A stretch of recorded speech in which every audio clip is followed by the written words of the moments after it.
Oke, kita mulai kelasnya. Selamat siang teman-teman, ketemu lagi di kelas algoritma dan pemrograman.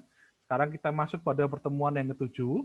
Di pertemuan yang ketujuh ini kita akan belajar bersama mengenai apa yang namanya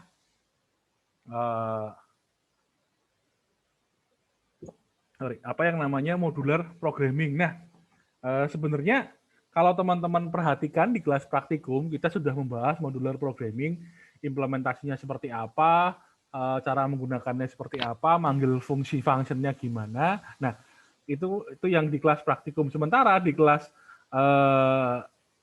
teori seperti ini kita akan membahas secara teoritisnya. Mengapa kita perlu mau menggunakan modular programming, bagaimana caranya, dan nanti di implementasinya sebenarnya sementara ini untuk yang kelas ada dua macam bahasa yang digunakan, bahasa pemrograman yang digunakan, yaitu menggunakan bahasa Python dan bahasa C.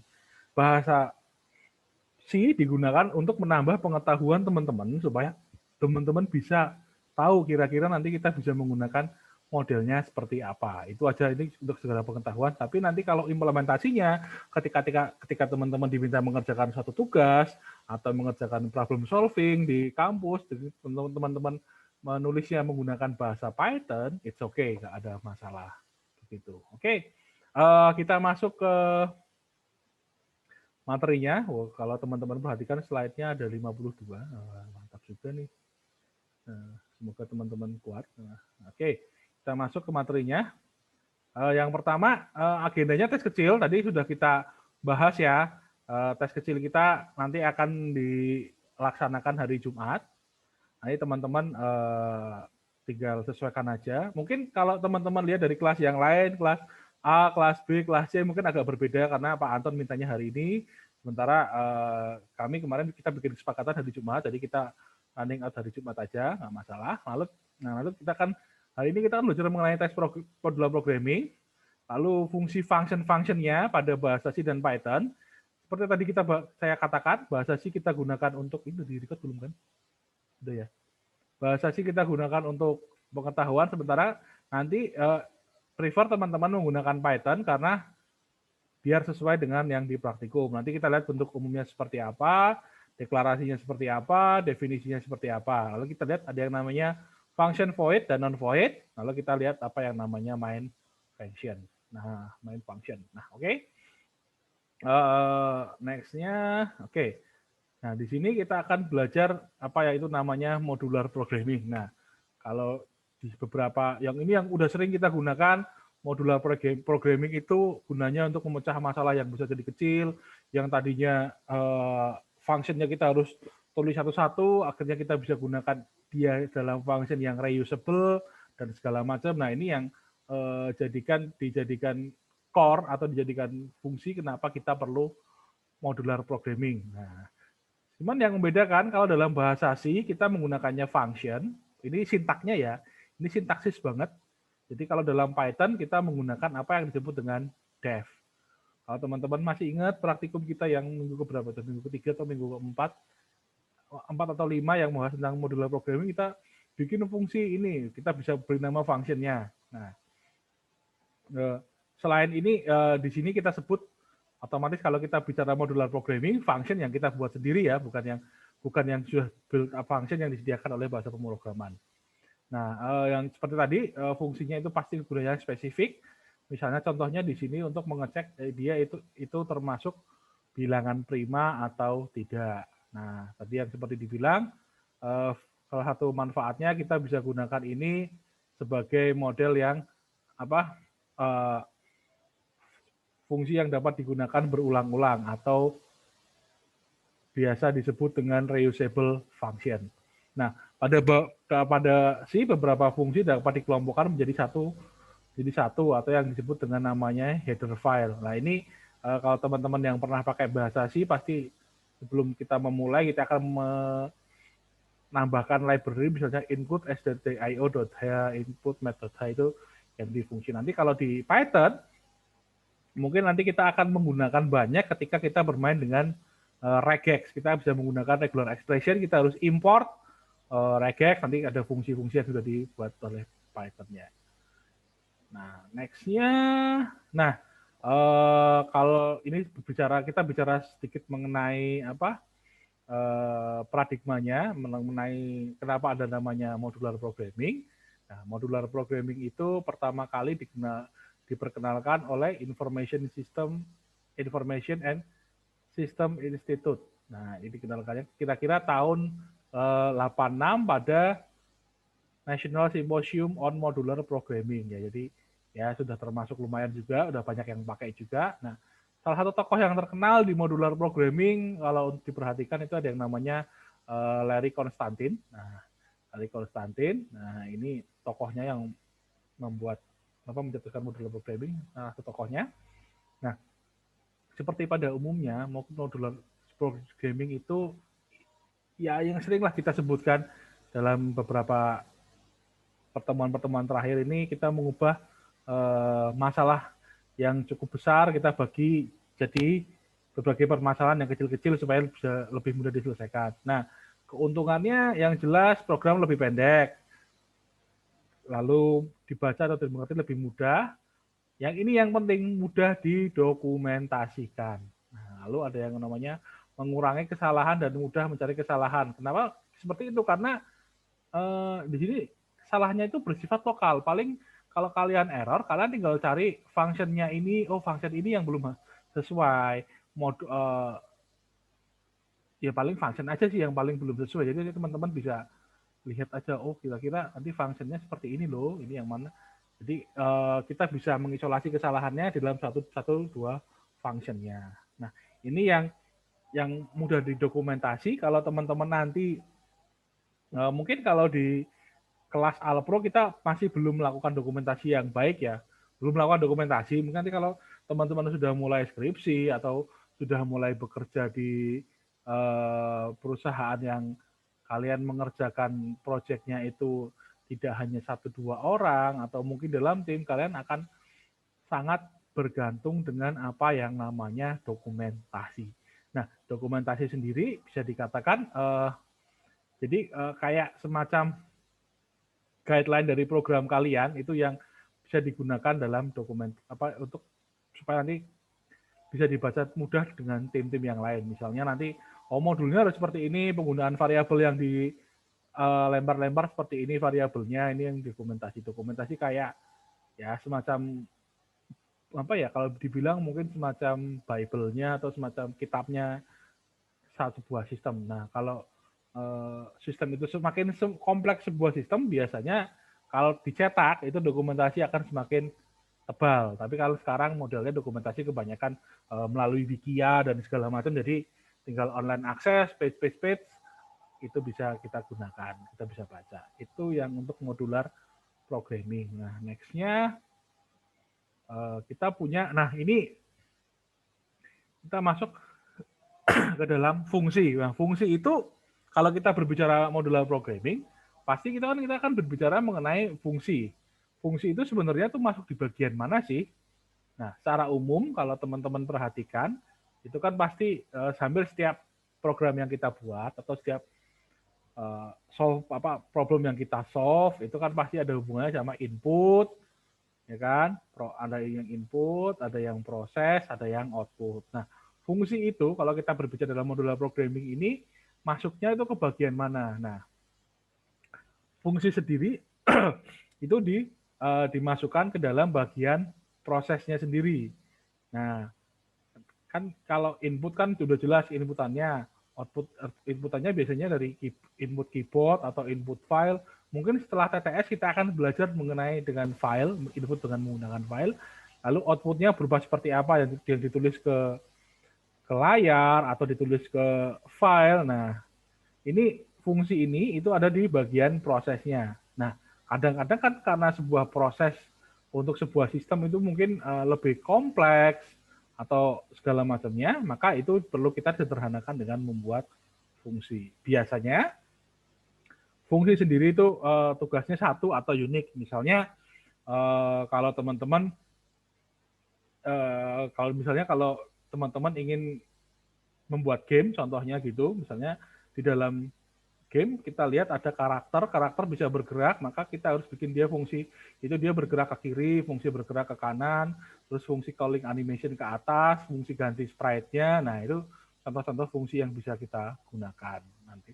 Misalnya di data-data kampus, ya berarti misalnya kita lihat fungsinya itu untuk fungsi data diri mahasiswa, nanti fungsi UTS, fungsi cekal dan segala macam itu bisa di situ, fungsinya di situ. Nah, next-nya kita masuk ke, nah ini apa yang menjadi keuntungan dan kelebihan keuntungan dari sebuah fungsi.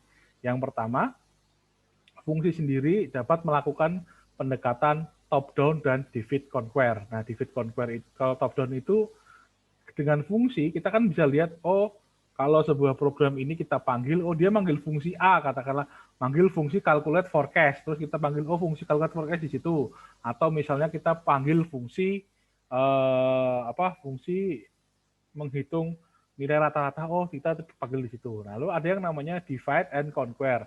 Divide and conquer ini jadi kayak programnya besar, itu dipecah-pecah jadi program yang lebih kecil. Nah, lalu ini yang keuntungan yang pertama. Lalu keuntungan yang kedua itu seperti tadi, karena programnya lebih kecil, kodenya lebih pendek, gampang dibaca, gampang dipahami. Nanti kalau ada trouble, pasti akan lari ke sana, udah jelas gitu. Lalu yang kedua,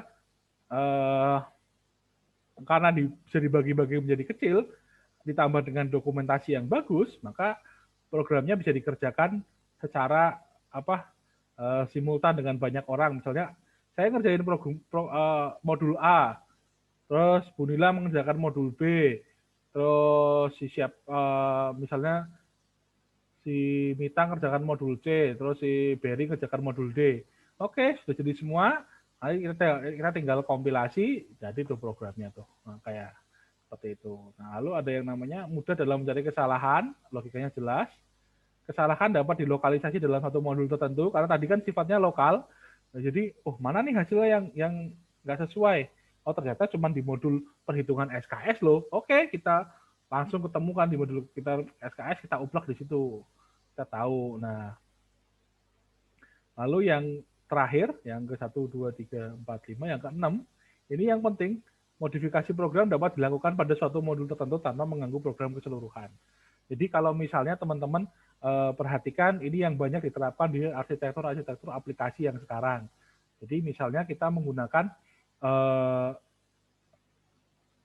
suatu fitur, kalau misalnya teman-teman belanja online, kadang-kadang ada yang fitur A ini masih dalam develop, atau fitur A ini masih dalam tahap maintenance. Nah, ini yang keuntungannya kita menggunakan modular programming. Ketika ada suatu trouble, itu kita nggak perlu maintain semua program, tapi kita bisa maintain hanya suatu modul tertentu dengan mendisable fungsi modul tersebut, misalnya seperti itu. Ini yang untuk keuntungan dan fungsinya. Tapi Pak, kalau sekarang sih kebanyakan seperti itu, nanti masuknya ke, kalau aplikasi-aplikasi besar yang sekarang itu pasti ada yang namanya kayak semacam server production sama server production sama server, berarti artinya production itu adalah server production itu kerja, berarti yang server yang rilisnya lah istilahnya seperti itu. Ini untuk yang bisa kita gunakan. Lalu next-nya kita punya, nah ini berbagai seperti keuntungan fungsi yang lain. Tadi dikatakan punya struktur yang jelas, misalnya fungsi utama kita bisa menggunakan main, lalu fungsi-fungsi tambahan kita bikin function sendiri. Nah, lalu yang digunakan selanjutnya yang sering didengung-dengungkan, fungsi digunakan menghindari penulisan yang program yang sama berulang-ulang. Jadi ada caranya kita bisa menggunakan misalnya fungsi menghitung SKS ada dalam modul cekal, maka tinggal panggil aja function tersebut. Kayak reusability-nya bisa digunakan. Dan juga kadang-kadang mungkin dalam suatu sistem kita bisa manggil fungsi dari sistem yang lain. Itu tergantung hak akses dan permitnya jika diberikan. Lalu juga seperti biasa kita bisa mempermudah dokumentasi dengan menggunakan function ini yang reusability-nya. Lalu nextnya, nah secara teori itu ada yang namanya sifat fungsi yang baik.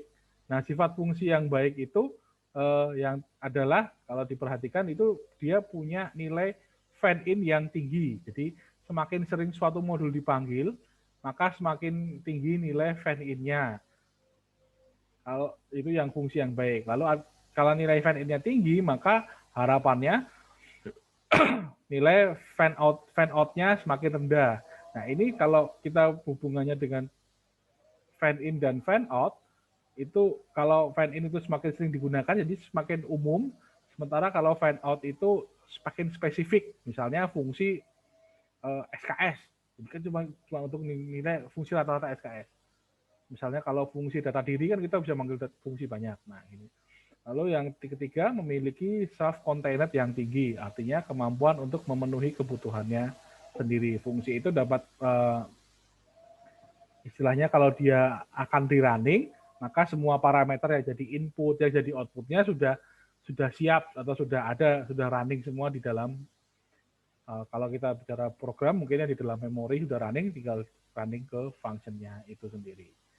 Nah, ini untuk sifat-sifat fungsi yang baik. Nah, selanjutnya, nah ini ada yang namanya perancangan fungsi. Nah, kalau kita berbicara masalah perancangan fungsi, ada berbagai macam hal yang perlu diperhatikan. Yang pertama jelas data yang digunakan sebagai input. Kira-kira datanya seperti apa sih? Nanti formatnya seperti apa sih?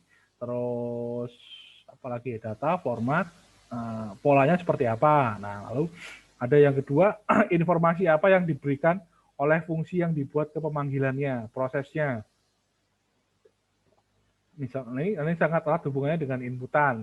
Nanti misalnya kita informasi apa yang diberikan oleh inputnya, misalnya kalau mau mengambil fungsi hitung SKS, berarti kita harus manggil, misalnya kita mau manggil fungsi hitung IPK, kita harus tahu nilai per mata kuliah, SKS yang sudah diambil, contohnya seperti itu. Nah, ini algoritmanya yang digunakan seperti apa, lalu outputnya yang digunakan seperti apa. Outputnya itu bisa bersifat opsional, misalnya fungsi itu hasil outputnya langsung tercetak atau enggak, atau merupakan hasil output dari untuk fungsi yang selanjutnya. Ini yang perlu diperhatikan dalam merancang sebuah function. Nextnya, nextnya kita akan masuk ke dalam apa yang namanya modular programming pada C dan Python. Nah, bahasa C dan Python itu sendiri sangat mendukung untuk modular programming. Jadi kalau diperhatikan sejak awal memang kedua bahasa pemrograman ini sudah membagi-bagi programnya menjadi modul-modul atau bagian-bagian. Nah, kalau dalam bahasa C nanti dikenal dengan yang namanya function untuk fungsi, sementara untuk Python akan dikenal dengan namanya def, itu untuk fungsi. Nah, keduanya terdiri dari fungsi-fungsi, baik yang dideklarasikan dalam program maupun yang dipisahkan dalam header file. Nah, kalau dalam bahasa C, itu ada, nanti kita akan mengenal apa yang namanya fungsi main, sementara kalau dalam Python kita tidak perlu menggunakan fungsi main. Nah, nanti kita lihat itu perbedaannya seperti apa. Pada bagian ini nanti mungkin ada beberapa potongan code mengenai itu caranya di situ. Nah, nextnya kita punya, nah ini sebenarnya sudah sering kita bahas, sudah pernah kita bahas di kelas praktikum, itu yang namanya standard library. Standard library function itu fungsi yang sudah terdefinisikan dalam bahasa pemrogramannya. Kalau teman-teman ingin lihat di C, teman-teman bisa lihat di sini header-nya. Sementara kalau di Python, teman-teman bisa lihat di library-nya. Nah, ini yang fokus kita ketika kita kelas praktikum, kita kira-kira beberapa minggu yang lalu kita fokus pada program define function. Program define function ini adalah fungsi yang dibuat oleh programmer itu sendiri. Nah, fungsi ini bisa punya nama tertentu, nama yang letaknya kadang-kadang terpisah dalam suatu library, atau juga bisa dipanggil dalam satu library. Itu yang kita gunakan dalam praktek itu kebanyakan adalah program define function. Nah, kapan kita perlu program define function? Itu sesuaikan dengan case kita. Kita butuh misalnya kita ingin membuat suatu sistem atau suatu aplikasi atau apapun kan kita harus membreakdown fungsi-fungsinya dulu kan, fitur-fitur dari aplikasinya. Anggaplah satu fitur itu jadi satu fungsi besar, nanti tinggal dari fungsi besar itu teman-teman breakdown dulu. Misalnya aku ingin bikin aplikasi kayak Instagram Like, berarti kan aku harus bisa bikin fungsi dia untuk akses kamera. Setelah diakses kamera, maka dia akan datanya akan mengambil gambar untuk ditampilkan. Lalu setelah gambar ditampilkan, kita bikin fitur untuk namanya auto post atau langsung di post atau mau tambahin filter. Ini kalau filter kan bisa banyak tuh. Anggaplah satu filter itu satu function atau satu filter bisa multiple function. Nah, nanti ketika sudah di post ataukah akan di share atau tidak, itu nanti akan misalnya kita bikin fungsinya, oh dia harus jadi share ke platform yang lain. Oke, berarti kita bikin fungsi share. Fungsi share-nya nanti tinggal dilihat, ini mau di-share kemana sih? Kalau misalnya mau di-share ke Facebook, berarti kita bikin fungsi untuk share ke Facebook dengan API Facebook. Kita mau share ke Twitter, kita bikin function untuk share ke Twitter dengan hak akses dari API-nya Twitter. Nah, kira-kira semacam itu yang nanti kalau dalam implementasi dalam real implementasinya.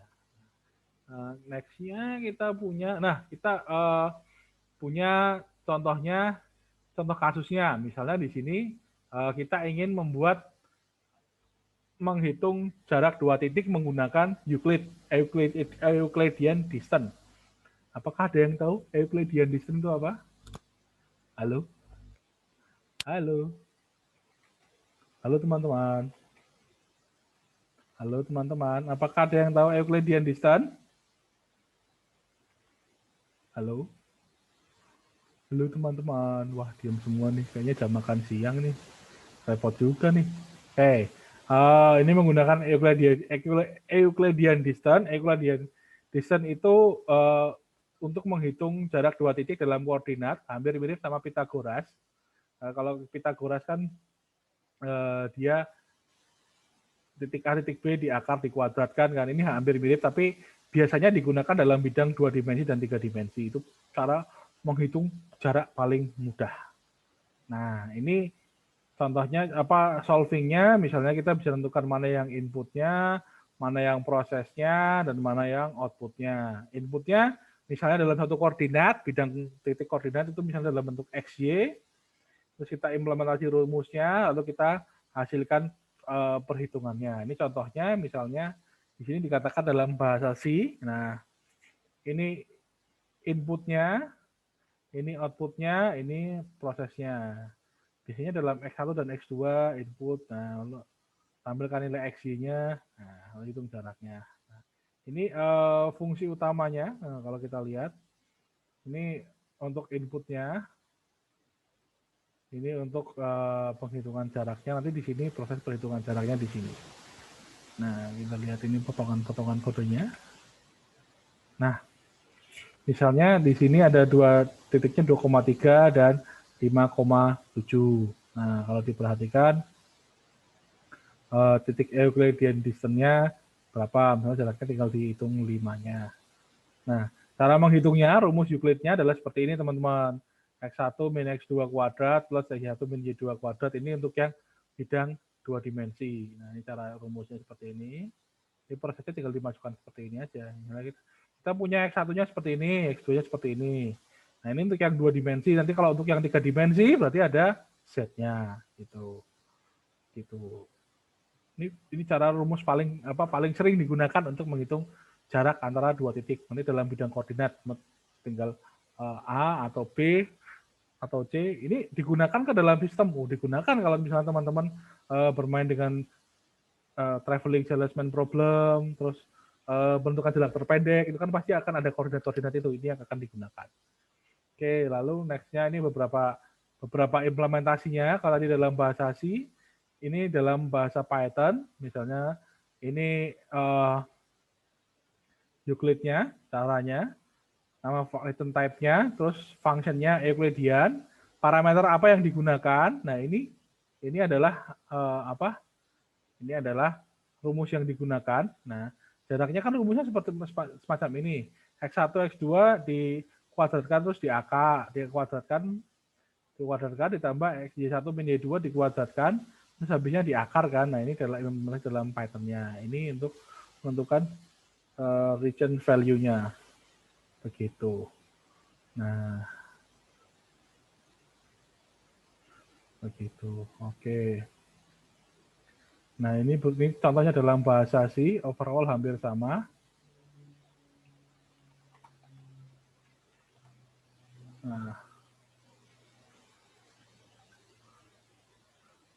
Nah, ini kira-kira seperti ini. Ini dalam bahasa C, overall sebenarnya fungsinya hampir sama. Cuman yang membedakan kalau teman-teman perhatikan di sini kan dia menggunakan def Euclid. Nah, kalau di sini dia yang untuk bahasa C dia menggunakan return type-nya, lalu sama fungsinya overall semuanya sama. Ini cuma sintaksisnya aja yang membedakan. Iya, gitu. Nah, di sini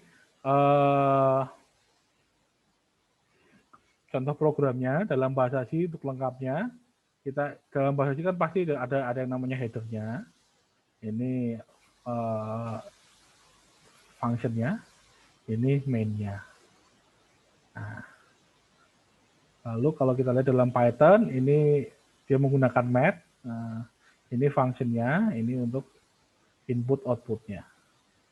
Sama di sini juga ini main-nya, ini ada input-nya, ini ada output-nya. Kira-kira semacam ini untuk contoh dalam bahasa C dan bahasa Python.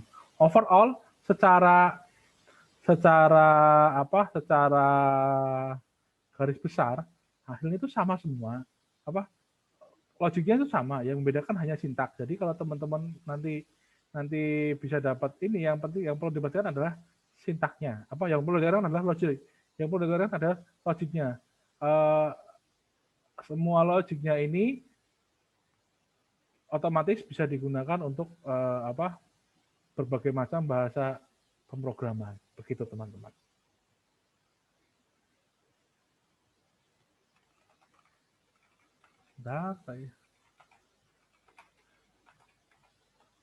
Oke, sebentar. Oke, lalu di sini ada yang namanya, kita masuk namanya struktur function. Oh, sebentar.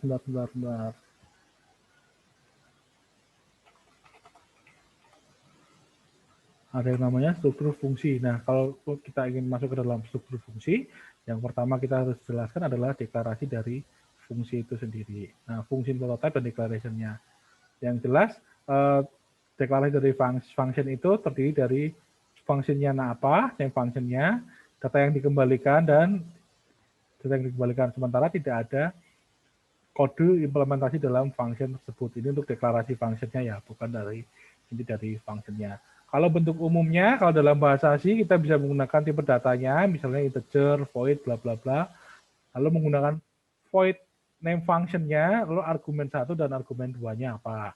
Sementara kalau kita menggunakan bahasa Python, kita bisa menggunakan nama function-nya, terus argumen 1-nya apa, argumen 2-nya apa. Ini yang kita bisa gunakan. Ini yang bahasa C mungkin teman-teman bisa gunakan sebagai sebagai pengetahuan, tambahan pengetahuan. Sementara kalau untuk yang bahasa Python, karena kita praktikum kita menggunakan bahasa Python, mungkin teman-teman sekaligus mengingat dan juga nanti kira-kira implementasinya seperti ini loh, seperti itu. Ini untuk yang struktur function-nya. Lalu di sini kita ada yang namanya tadi kan kita punya deklarasi function. Nah, kita punya ada yang namanya definisi function atau kalau dalam bahasa Indonesia tubuh dari function-nya. Nah, tubuh definisi function-nya ini biasanya terdiri dari function prototype yang disertai dengan kode implementasi, lalu berisikan statement instruksi yang melakukan tugas sesuai dengan tujuan dibuat function-nya.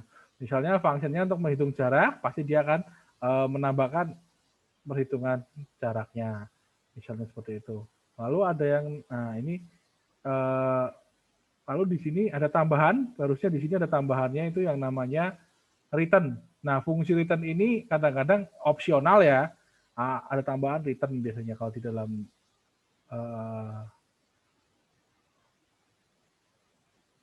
di dalam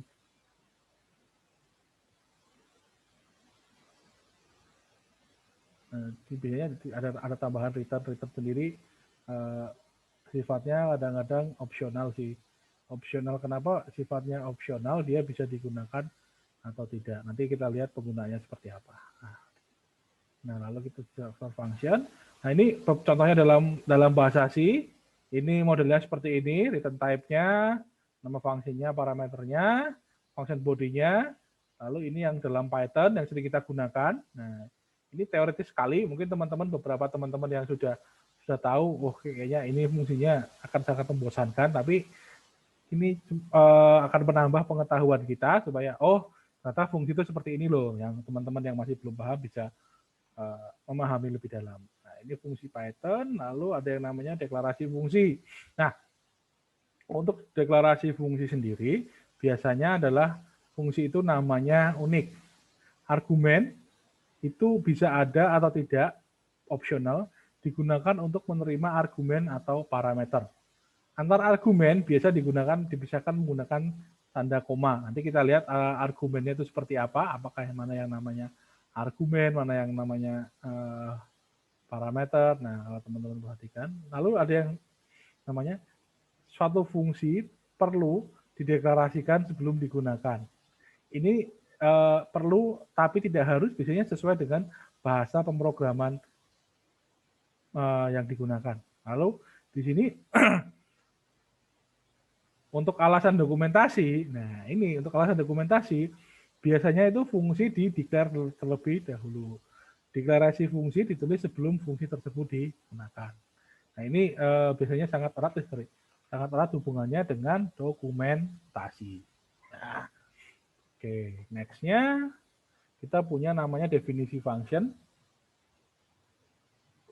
Nah, tadi definisi function, perintah yang digunakan. Intinya di sini itu kalau prosesnya kita mau bikin program, implementasi rumus, implementasi algoritma itu ada di tubuh function. Nah, ini ada yang tadi saya bilang, ada yang namanya return. Kadang-kadang di dalam definisi function itu kita perlu membuat return, tapi sifatnya adalah opsional. Nah, di sini return wajib jika fungsi mengembalikan nilai berupa tipe data tertentu. Misalnya kita buat fungsi perhitungan, maka dia tidak perlu bisa menggunakan tipe data, wajib menggunakan return. Sementara kalau tidak, ya kita bisa menggunakan yang lain. Misalnya di sini katakanlah tidak mengembalikan nilai, biasanya disebut dengan void. Nah, ini untuk definisi fungsinya. Lalu selanjutnya kita punya, nah kapan menggunakan deklarasi dan definisi function. Nah, kalau karena prinsip kinerja program itu biasanya sekuensial dalam bahasa C, kita perlu menggunakan deklarasi atau kapan. Deklarasinya jika pada bagian program yang merupakan fungsi diletakkan sebelum definisi dari fungsi, ini peletakannya yang penting ya, sebelum definisi dari fungsi, maka deklarasi dari fungsi diperlukan. Ini dalam bahasa C. Ingat, ini dalam bahasa C. Lalu akan tetapi jika bagian program yang menggunakan fungsi terletak setelah definisi dari fungsi, maka deklarasi fungsi boleh tidak dituliskan. Ini implementasinya dalam bahasa C. Kalau dalam bahasa Python, kadang-kadang tidak perlu dideklarasi, karena yang jelas prinsipnya tetap sekuensialnya itu tetap berjalan. Kalau teman-teman perhatikan, kadang-kadang kalau kita butuh inputan, lalu kita butuh sesuatu yang dideklarasikan, kita taruh dulu, nanti kalau enggak kita tinggal gunakan. Ya, sekaligus mengingat-ingat materi mengenai modular programming beberapa sekalian yang di kelas praktikum. Nah, ini kapan kita perlu menggunakan deklarasi fungsi dan definisi fungsinya. Selanjutnya kita masuk ke yang namanya function. Nah, ini yang ada dua macam. Fungsi yang tidak mengembalikan nilai itu yang void, lalu yang mengembalikan nilai itu yang return. Nah, ya, seperti tadi, biasanya kalau ada yang return itu pasti akan mengembalikan nilai. Nah, fungsi sendiri dapat menerima inputnya itu macam-macam berupa 0, 1, 2, dan segala macam. Tapi fungsi hanya dapat mengeluarkan 0 atau 1 hasilnya. Ini yang perlu teman-teman perhatikan. Sesuai atau enggak, kalau sesuai ya berarti fungsi akan dijalankan, jika tidak ya tidak dijalankan. Itu untuk functionnya. Next-nya ini beberapa fungsi parameter. Ini sebagai ilustrasi, misalnya kita di sini, ini ada input dari sebuah function kosong, input. Nah, ini tinggal digunakan inputnya. Ini yang input single, ini yang input multiple parameter. Nah, lalu kalau di sini, kalau di void fungsi return value-nya, ini yang void, ini yang mengeluarkan return value-nya. Ini ilustrasinya seperti ini. Ini biasanya nanti digunakan kalau dalam dokumentasi, misalnya fungsi A, atau fungsi menghitung forecast, atau fungsi menghitung luas lingkaran. Nah, ini bisa teman-teman bisa gunakan seperti ini. Ini untuk inputnya. Nah, ini untuk yang outputnya, return value-nya. Nah, lalu di sini ada yang namanya fungsi void. Nah, fungsi void sendiri sering juga disebut dengan prosedur. Nah, disebut void karena tidak mengembalikan suatu nilai keluaran yang didapat dari proses fungsi tersebut. Jadi di sini kalau void berarti intinya tidak ada nilai yang tidak keluaran, tidak mengembalikan suatu nilai keluaran. Nah, ciri-cirinya tidak ada return, tidak ada tipe data. Kalau dalam bahasa C dia menggunakan keyword void. Nah, lalu tidak dapat langsung ditampilkan hasilnya, lalu tidak memiliki nilai kembalian dan fungsinya. Nah, beberapa contoh ini paling sering digunakan di standar function library. Misalnya kalau di dalam bahasa C, decline, clear screen, go to XY, text color, lalu kalau dalam Python, print, system, dan lain-lain. Ini yang sering digunakan. Clear screen, go to XY bisa digunakan untuk find koordinat sama text color. Ini kalau dalam bahasa C. Lalu kalau ini yang void, yang tidak mengembalikan hasil, sementara selanjutnya itu ada yang non-void. Non-void itu sering disebut juga function. Ini kenapa dia? Karena akan mengembalikan nilai kembalian atau ada hasil yang dikembalikan dari proses keluarannya. Biasanya itu ada pakai keyword return. Itu yang jelas. Lalu tipe data mengawali deklarasi fungsi. Ini khusus pada bahasa C. Tidak ada keyword void-nya. Terus ini seperti biasa nilai kembalian jelas karena kan dia didefinisikan akan mengembalikan nilai kembalian. Lalu dapat dianalogikan sebagai suatu variabel yang memiliki tipe data tertentu sehingga hasilnya langsung dapat ditampilkan. Ini salah satu fungsinya yang non-void. Nah, contohnya kalau di standard library function, sin, sinus, squared, itu untuk akar, strt itu akar pangkat, print, scan, get, kebit, isasti, ini dalam bahasa C, beberapa contoh-contoh dalam penggunaannya dalam bahasa C. Nah, next-nya kita punya contoh dalam bahasa C-nya, fungsi ini akan menghitung hasil penjumlahan dua buah bilangan bulat. Nah, ini sekaligus mengingat-ingat kembali kalau teman-teman masih bingung penggunaan fungsi di kelas praktikum. Ini contohnya yang jelas ini kalau ini kan functionnya dalam bahasa C modelnya seperti ini ya. Lalu ini return hasilnya, ini main functionnya. Nah, begitu. Lalu ini contohnya kalau di Python, ini bisa menggunakan seperti ini atau seperti ini. Cara pertama bisa menggunakan ini, cara kedua bisa menggunakan ini. Sementara kalau di Python, kita bisa menggunakan seperti ini. Def penjumlahan A, B, def jumlah A, B, print penjumlahan. Ini untuk memanggil yang ini. Ini dipanggilnya berdasarkan nama fungsinya ya. Ini yang ini akan memanggil function yang ini. Sementara def jumlah ini akan memanggil fungsi yang ini. Nah, itu yang perlu diperhatikan. Ini pemanggilannya. Ini kalau dalam Python. Next-nya, kalau kita lihat ada yang namanya return value pada Python. Ini misalnya pada Python return value bisa lebih dari satu buah. Pada C dia hanya bisa satu buah. Kalau Python bisa lebih dari satu.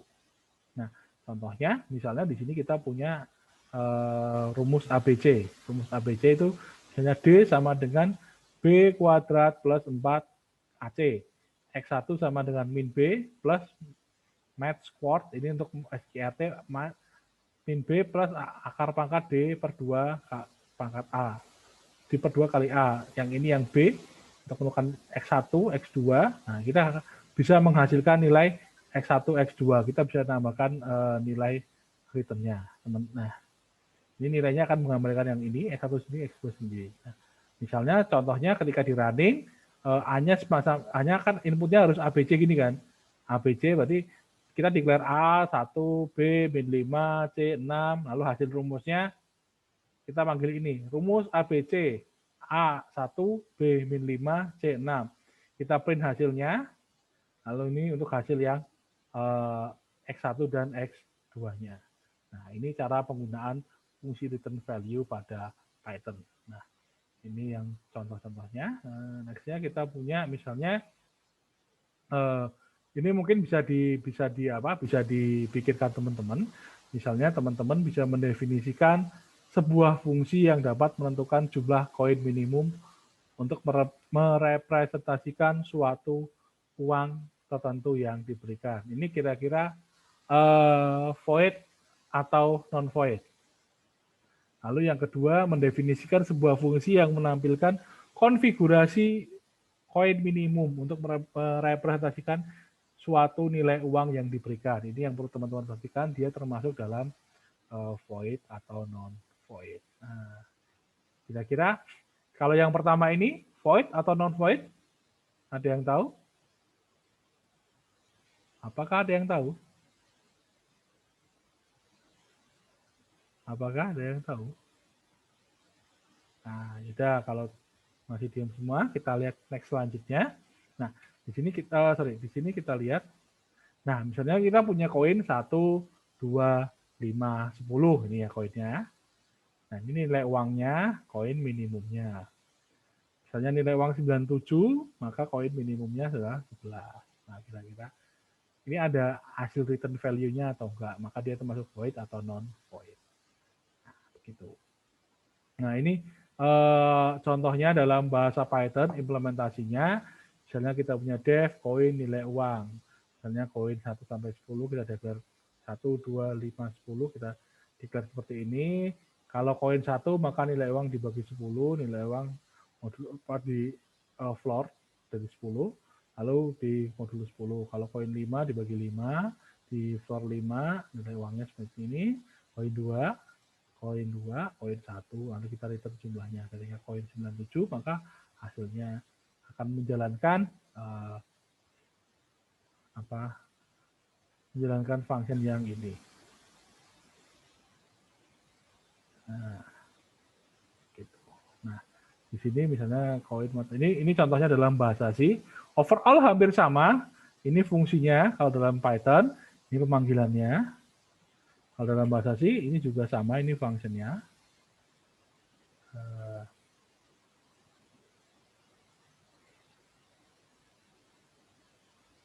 Ini yang digunakan dalam dalam pemanggilannya. Nah, begitu. Nah, ini contohnya misalnya koin 1, 2, 5, 10, konfigurasi minimum koin 9 koin 10, 1 koin 5, 2 koin 1 koin 9 koin 10, 1 koin 5, 1 koin 2, 0 koin 1 kan jumlahnya 11. Nah, ini konfigurasi minimum koin. Kalau yang tadi kan di sini kita menemukan jumlah koinnya. Nah, seperti ini. Next, selanjutnya kita punya, nah ini untuk menentukan konfigurasinya hampir sama caranya sih. Nah, ini juga dalam bahasa C hampir sama. Ini cuman yang membedakan adalah kalau di sini kita langsung menghitung jumlahnya, sementara ini jumlahnya, nah ini langsung hitung jumlahnya kan. Kalau yang di sini step by step-nya sama. Kalau teman-teman ingin cari koin yang berapa, tapi kalau yang di sini adalah untuk menambahkan jumlah konfigurasi koinnya. Koin 10 berapa, koin 5 berapa, koin 2 berapa, koin 1 berapa. Ini yang bisa kita gunakan. implementasinya kira-kira seperti ini kalau dalam Python. Sementara kalau dalam bahasa C, overall untuk implementasi modelnya sama, masih sama. Tidak ada perbedaan. Oke, next-nya kita punya apa lagi nih? Nah, ini ada yang bentuk pemanggilan fungsi. Nah, bentuk nanti kita juga akan belajar mengenai apa yang itu namanya fungsi rekursif. Nah, teman-teman pernah lihat, pada dasarnya fungsi dapat memanggil fungsi lain, bahkan fungsi dapat memanggil dirinya sendiri atau yang disebut sebagai rekursif. Nah, misalnya di dalam fungsi main dalam sebuah program seperti ini, dia bisa terdiri dari function 1 dan function 2. Lalu function 1 kita bisa lari ke sini, lalu function 2 kita bisa panggil dari fungsi yang kedua di sini. Nah, fungsi 2 ini bisa memanggil fungsi yang kedua, atau kalau dalam fungsi 1 dia bisa memanggil fungsi lain. Ini yang memanggil fungsi lain, sementara ini yang memanggil fungsi dirinya sendiri. Begitu.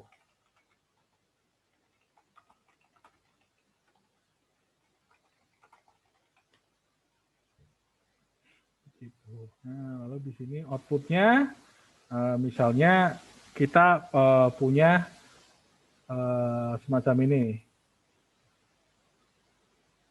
Nah, misalnya kita punya semacam ini, kalau outputnya n sama dengan 7. Misalnya ini fungsinya kita kasih nama mystery, int abc, totalnya A kali B kali C, sementara untuk deltanya total dikurangi A kali B.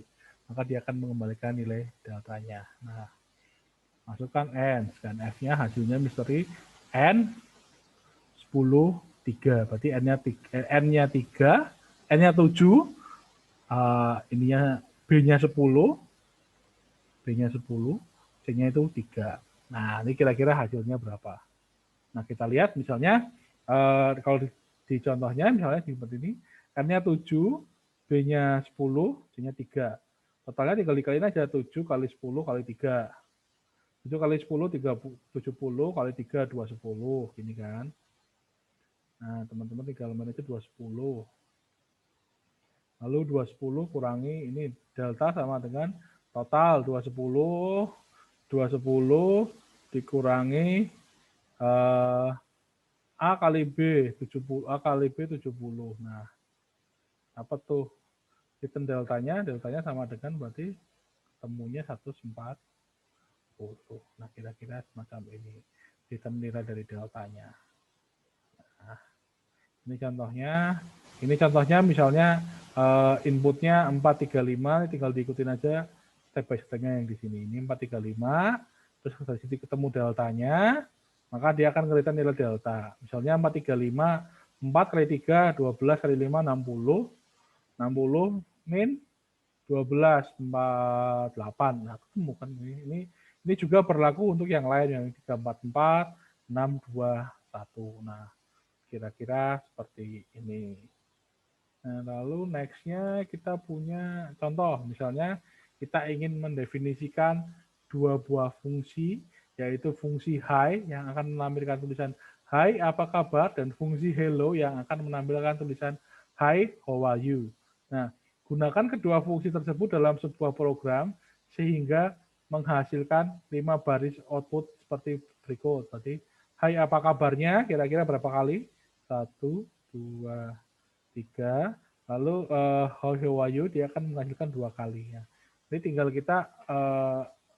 kita implementasi fungsinya, bagaimana fungsinya akan dipanggil. Nah, contohnya teman-teman bisa perhatikan di slide selanjutnya. Enggak ada. Oke, contohnya misalnya ya, kalau fungsi hi-nya tinggal dipanggil aja. Hi, terus kita ke print apa? Hello, kita panggil apa? Nah, kalau dalam bahasa C, kalau di sini nggak ditampilkan ya. Oke. Kalau di sini nggak ditampilkan ya. Oke, sebentar. Coba saya. Kalau di ini coba saya tampilkan dulu. Kalau untuk pembahasannya yang ini. Nah, kalau dalam ini tadi kan, kalau dalam bahasa C nanti kita tinggal panggil fungsi semacam ini. Nah, ini fungsi void sama fungsi hi-nya. Lalu ini untuk yang cancel. Ini untuk yang program lengkapnya. Kira-kira kita bisa punya semacam ini.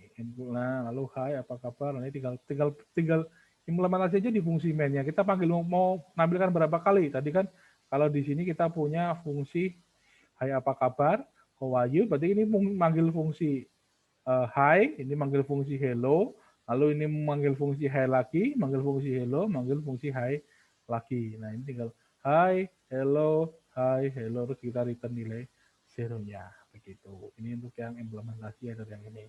Lalu nextnya, nah ini contoh yang lain, misalnya kita ingin menghitung fungsi harga, fungsi untuk menghitung harga beli jika diketahui harga jual dan keuntungannya.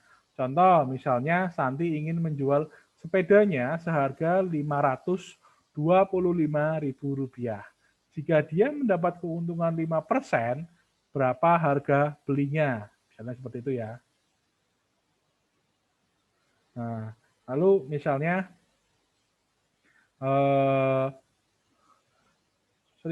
berapa harga beli sepedanya? Ini yang jelas kita harus lihat inputnya, harga jual dan keuntungannya, lalu prosesnya harga beli itu persentase dari untung dikali harga jual per 1 plus persen dari untungnya, lalu kita keluar harga belinya. Begitu.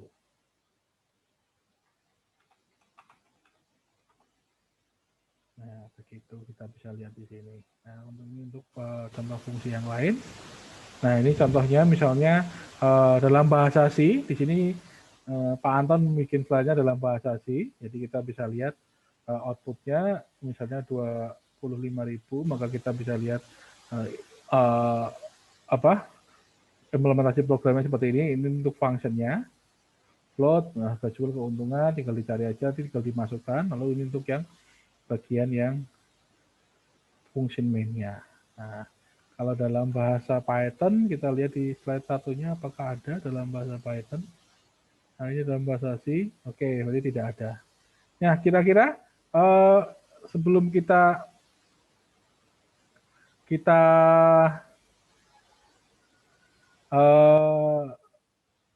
masuk ke pertemuan terakhir, sebelum kita akhiri, mungkin ada yang mau tanyakan? Halo teman-teman. Halo. Belum, Pak. Gimana? Masih untuk modular programming kira-kira seperti apa? Apakah ada kesulitan? Masih berputar-putar, Pak. Berputar-putarnya di mana? Berputar-putarnya di mana? Intinya kalau kita berbicara tentang modular programming, kita bisa melihat itu problem kita itu harus bisa diselesaikan dalam waktu bukan dalam waktu singkat, kita harus bisa membagi problem solving kita. Kira-kira nanti problemnya seperti apa, kita lihat, nanti kita breakdown satu-satu untuk ketemu hasilnya. Itu kira-kira untuk yang modular programming. Implementasinya, konsepnya nanti seperti itu, ada fungsi segala macam. Nanti implementasinya teman-teman bisa menggunakan function dalam Python atau dalam bahasa C. Kalau dalam bahasa C di sini kita gunakan sebagai pengetahuan, sementara kalau Python teman-teman bisa implementasikan dalam kelas praktikum. Begitu. Oke, ini untuk minggu depan kan karena teman-teman akan belajar mengenai TTS. Nah, ini TTS-nya open catatan, nanti catatannya bisa dikumpulkan. Kalau open catatan sih ya. Ya nanti ini dari kelasnya Pak Anton, nanti pokoknya yang penting tadi teman-teman ikuti panduannya dari untuk UTS. Nanti bahannya dari awal sampai pertemuan kali ini, nanti tinggal kita menggunakan contohnya akan disajikan dalam dua bahasa pemrograman, yang Python dan yang C. Begitu teman-teman. Oke. Kira-kira ada yang mau tanyakan lagi? Wah, kelasnya udah cepet. Itu, Pak. Gimana? Gimana tadi? Ya, untuk open catatan tuh gimana, Pak? Maksudnya, Pak? Maksudnya catatannya dikumpulkan itu dalam bentuk apa gitu, Pak? Dalam bentuk PDF aja nggak apa-apa. Oh, berarti di grup D juga gitu, Pak? Gitu. Nanti disamakan aja. Kayaknya sih udah dibikin anunya sih. bikin panduannya, nanti tinggal teman-teman open catatan aja, dikumpulkan aja. Ya paling bentar, kita lihat sebentar, harusnya sih nggak ada sih.